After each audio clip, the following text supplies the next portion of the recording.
Já tive casos que a pessoa falou que ofereceu o filho. Nossa. Né? E aí morreu o filho. Então assim, morreu o filho e ele, pra ficar isso, ele viveu até 110 anos. 110, 100 anos, os caras morrem muito, muito antigos. A longevidade, né? E se os seres que você invoca através de rituais não são o que você imagina? Daniel Lopes, Rony Vernet e Igor Coelho revelam a verdade sobre pactos demoníacos. Essas entidades não são seres sublimes, são parasitas que se alimentam de miséria, depressão e eventual suicídio. Eles vivem em constante frustração, como prisioneiros forçados. O verdadeiro horror não é o contrato, é o que vem depois.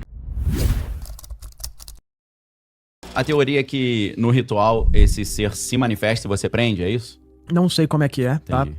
Eu já vi várias histórias que, não nesse caso Sei. específico, mas que você viria uma névoa e você conseguiria, através de uma névoa, você materializar esse ser, outro que você coloca algo cobrindo e que aparece.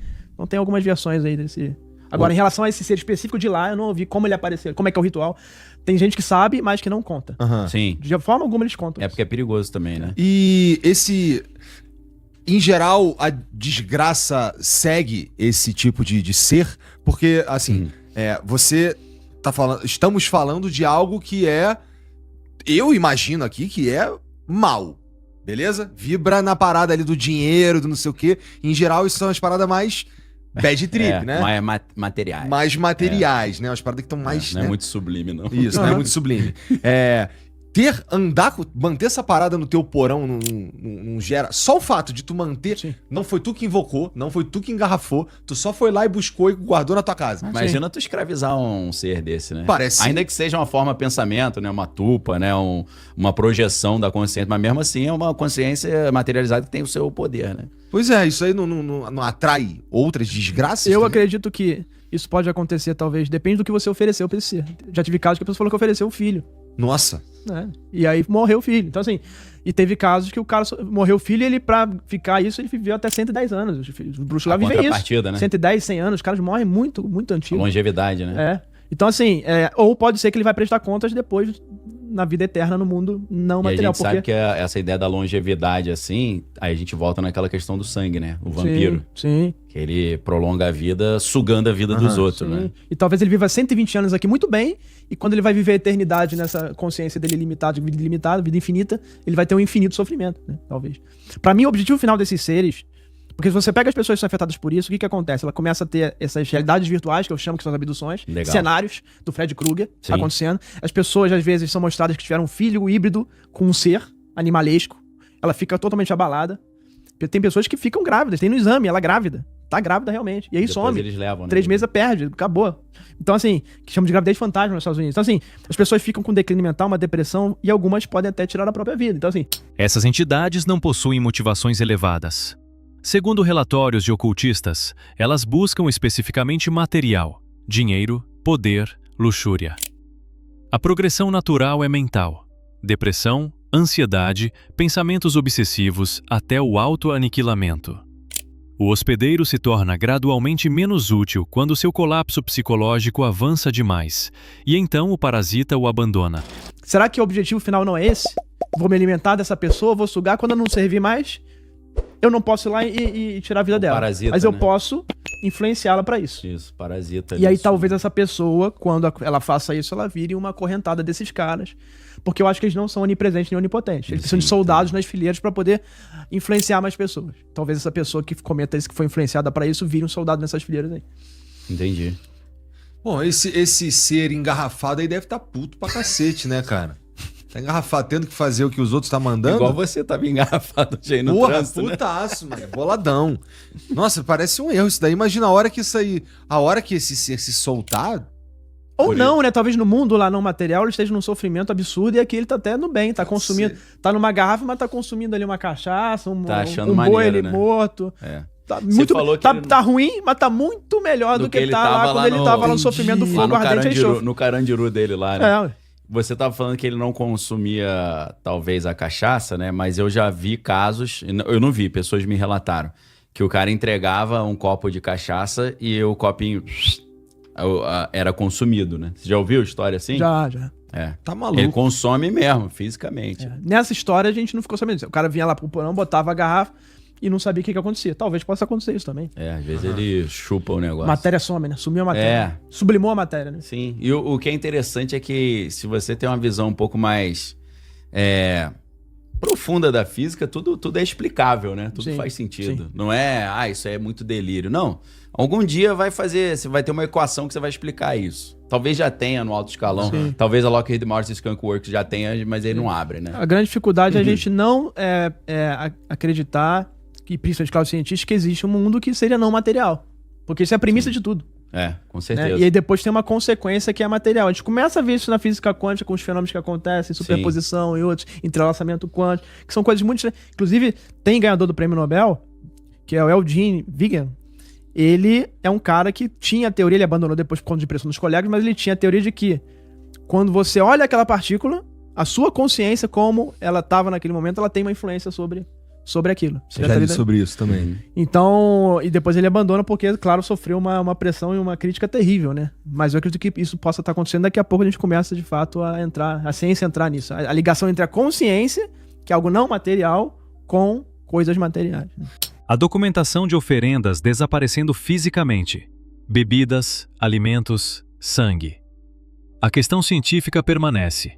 Isso é consumo real ou deslocamento dimensional? A física quântica menciona superposição. A matéria poderia literalmente existir em 2 estados simultâneos, explicando desaparecimentos sem necessidade de consumo físico visível. Eu lembrei do William Schnobel, que ele tinha os espíritos guia dele lá, né? Que o cara era ocultista e tal. E aí, ele era maçom também já nessa época. Ele morava ali perto do Lago Michigan, né? E aí o espírito guia lá, o mestre ascendido, o mestre ascensionado, mandou ele ir pra beira do lago. E ele foi pra beira do lago, só que ali é frio pra caramba no inverno. Ele falou que tava muito frio, tarde da noite. E mandou ele ficar parado ali. Ele falou que ele viu uma luz e, de repente, ele foi abduzido. E ele tava numa nave, e nessa nave tinham pessoas, assim, que pareciam humanas normais e pessoas que pareciam não humanas. E os caras começaram a fazer com ele entelhamento maçônico. Perguntas e respostas da maçonaria. Os alienígenas manjam dessas paradas. E aí ficou nesse negócio, tipo pra ver qual é o nível do cara. Aí ele vai fazendo as perguntas, vai até onde você sabe, até onde você foi iniciado. E aí depois ele acorda deitado na neve, muitas horas depois, e ele fica na dúvida se foi um sonho ou foi a realidade. Só que ele fala, cara, eu cheguei aqui meia-noite, eu acordei 3 da manhã. Se eu fiquei esse tempo inteiro aqui, era pra eu ter morrido de hipotermia, e eu estar embaixo da neve. Então aí fica aquela sempre você fica na dúvida, né? Se aconteceu ou não, se foi ou não, mas o mais curioso que ele diz é o alienígena fazer entelhamento maçônico com ele, né? A presença de rituais maçônicos em supostas abduções alienígenas é documentada em múltiplos relatos desconexos. A inconsistência, seres avançados usando ferramentas primitivas, sugere que as abduções podem ser interpretações conscientes de eventos interdimensionais filtrados através de símbolos culturais humanos que o hospedeiro já conhece. E uma coisa que não faz sentido algum, né? Um cara super avançado de outro planeta vir pra falar de maçonaria com o cara. Você pega os caras dos mais impressionantes, bem documentados, Vilas Boas, Bebedouro, LEC, de abdução no Brasil, inclusive com marcas físicas e evidências físicas, materiais, todos esses casos você vê uma coisa que não faz sentido, como por exemplo, o cara entra na nave e tem uma corda, amarrou o braço dele com uma corda, um ser super avançado tecnologicamente, tem uma engrenagem, uma corrente arrastando na nave. Você chega lá, tem uma alavanca mecânica, um botão que é mais rústico que o nosso. Então assim, fica parecendo que é uma inteligência artificial que o cara foi gerar, e aí ele gerou, não pensou em tudo na hora de escrever o texto, e ficou ali um cara com 6 dedos, sabe? É tipo isso que acontece. Então, assim, você começa a ver que tem coisas que... E aí os ufólogos, muitas vezes, eles ignoram esse dado. Não vamos nem falar nisso, porque aí as pessoas vão achar estranho. Porra, a nave tá com uma corda, o ser vem e tem que acorrentar ele. Ou então a gente tem que botar uma eteia pra fazer relação sexual com o cara. Qual o sentido de botar um ser pra fazer relação sexual? Eu posso tirar o sêmen, posso tirar o óvulo e fazer isso in vitro, né? Então, assim, fica parecendo que é pra alimentar justamente, às vezes, dos sentimentos do cara. Vamos botar o cara pra fazer uma relação aqui pra gente se alimentar dessa relação com esse ser, ou pra abalar o cara psicologicamente, que ele foi obrigado a fazer a relação. É muito mais nesse sentido do que algo avançado pra mim. O cara não pode estar só mentindo também? Mas esses casos tem muito... Pode também. Tem muitos casos disso. O que eu tô falando são 2 ou 3 casos na história em que você tem uma quantidade absurda de evidência, que inclusive trouxe coisas com escritos que não conseguem explicar, ou feridas que não conseguem explicar, e coisas desse tipo. O psicólogo fez uma análise do cara e viu que de fato ele tá falando a verdade. Múltiplos psicólogos. Mas são raros os casos. 2, 3, 4, 5 casos no Esse Brasil. implante que você citou, metálico, o cara preservou isso? Tá Sim, guardado? sim, Você tem chegou guardado. a ver? A gente tá tentando agora até ver se a gente publica um artigo aí em relação a isso aí. É? A esse implante aí. Entendi. Porque tem evidência médica e de ciência de materiais também. A ciência de materiais é incrível nisso aí, que você Sim. vê que não faz sentido. Tem liga metálica que não existe, né? Sim. Às vezes tem... E o médico comprovando que ele examinou, ele acompanhou e saiu de fato do corpo da pessoa. Implantes metálicos de composição desconhecida, analisados cientificamente e confirmados como ligas não terrestres, representam a única evidência física tangível. Registros médicos e análises de material validam esses casos independentemente de interpretação religiosa ou paranormal. Isso aproxima fenômenos paranormais da categorização científica. Tem uns registros médicos disso. Sim. Então, eu já tive 2 situações assim com implante. Primeiro foi uma vez que eu tava na igreja Bola de Neve aqui, você foi lá, né? Você imagina aquela igreja grande pra caramba. No meio da... Eu tô pregando pra multidão lá, no meio da pregação eu vi um OVNI dentro da igreja. Aí eu falei, pô, meu irmão, pra que Deus tá me mostrando isso?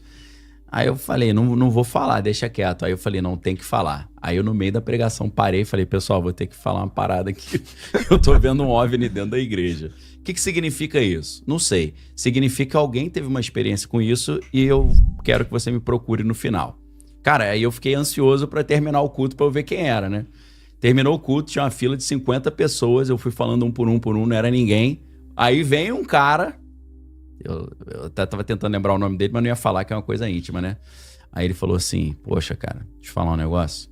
Eu sou sociólogo, tenho mestrado na Espanha, não acredito nessas paradas, mas essa noite eu sonhei que eu fui abduzido. Eles ficaram fazendo uma experiência na minha mão e eu acordei com a minha mão doendo pra caramba e surgiu essa bolinha aqui embaixo da minha pele. O que eu faço? Tava com uma manchinha vermelha e se apertava tinha uma bolinha. Falei, cara, o máximo que eu posso fazer aqui, eu não sou cirurgião, nem dermatologista, nem nada, é a gente orar repreendendo isso em nome de Jesus, né? Aí fiz uma oração por ele lá, repreendi. Depois parece, eu não sei se ele tirou ou não, mas uma história estranha. A outra história, cara, Caraca, foi... estranho. Foi na Fazenda Rio Grande, é uma cidade perto de Curitiba lá. Tá. Tava na igreja, na mesma coisa, eu pregando e vi um OVNI dentro da igreja. Falei a mesma coisa. Veio uma senhora, cara, pessoa muito simples, interior lá do Paraná. E ela falou, ó, eu acordei à noite paralisada, tinham 2 seres do lado da minha cama, um de cada lado, e eles começaram a mexer na minha canela, e depois, quando eu acordei, tinha um caroço, uma bolinha na minha canela. E ela tava com um negócio na canela. E aí pela ética, né? Aí eu não botei a mão na canela da senhora lá de saia, pedi para as mulheres, falei, ó, ora ali, ora por ela aí e tal. Então, assim, é muito recorrente isso. E são pessoas, por exemplo, que não assistem filme de alienígena, não tem uma cultura ufológica. De onde que vem? Você fala, cara, tem algum fundamento, né? E tem mesmo. O pacto demoníaco não é um contrato benéfico. É parasitismo puro. A entidade não beneficia o hospedeiro, se alimenta de seu colapso mental progressivo. Quando a depressão ou ansiedade do hospedeiro atinge níveis irrecuperáveis, o parasita o descarta, deixando ruína psicológica e frequentemente morte pela própria mão. A perspectiva invertida é crucial. Essas entidades podem estar em sofrimento infernal em sua dimensão original. O pacto, mesmo constrangedor, oferece fuga desse estado. Para a entidade, estar presa num corpo humano é paradoxalmente preferível ao vazio dimensão e ao tormento primordial. Ambos saem perdendo. Implantes metálicos de composição científica inexplicada conectam paranormalidade com prova material. Abduções alienígenas podem ser manifestações da mesma hierarquia dimensional que produz possessões demoníacas. O rótulo muda: demônio, alienígena, entidade interdimensional. Mas o mecanismo permanece. Seres não humanos interagindo com consciência humana através de tecnologia ou magia que a ciência ainda não compreende. Já imaginou viajar com quem você ama, sem se preocupar com o preço da passagem? Conhecer o Brasil, o mundo, viver momentos que ficam para sempre e pagar muito mais barato por isso? A comunidade Milhas 3.0 ensina pessoas comuns a viajar como expert, usando estratégias que as companhias não explicam. O link está aqui na descrição. Entre agora na comunidade Milhas 3.0.